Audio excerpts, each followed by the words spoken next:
রোববার স্থানীয় সময় রাতে মালয়েশিয়ার রাজধানী কুয়ালালামপুর থেকে ঢাকার উদ্দেশ্যে ছেড়ে যায় মালিন্দো এয়ারের একটি বিমান।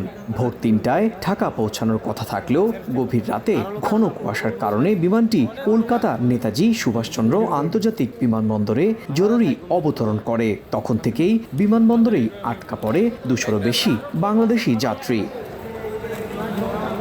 কলকাতায় আটকে পড়া মালিন্দো এয়ারের যাত্রীরা সমসংবাদকে জানান, সংশ্লিষ্ট বিমান পরিবহন সংস্থা আটকে পড়া যাত্রীদের ঢাকায় পৌঁছানোর ব্যবস্থাই করেনি। দীর্ঘ সময় বিমানবন্দরে আটকে থাকায় বেশ কয়েকজন যাত্রী অসুস্থ হয়ে পড়েন বলেও জানা গেছে। একটা সময় না আমরা ইন্ডিয়া রাখে পর্যন্ত আমরা ইন্ডিয়া এয়ারপোর্টের মাধ্যমে আসি। এ বিষয়ে কলকাতা বিমানবন্দর কর্তৃপক্ষের সঙ্গে যোগাযোগ করা হলে তারা এই ঘটনার সত্যতা নিশ্চিত করে। তবে বিষয়টি সংশ্লিষ্ট বিমান পরিবহন সংস্থার দায়িত্ব বলেও জানায় তারা। অন্যদিকে মালিন্দো এয়ারের ভারত এবং কুয়ালালামপুর অফিসে কয়েকবার চেষ্টা করেও যোগাযোগ করা সম্ভব হয়নি।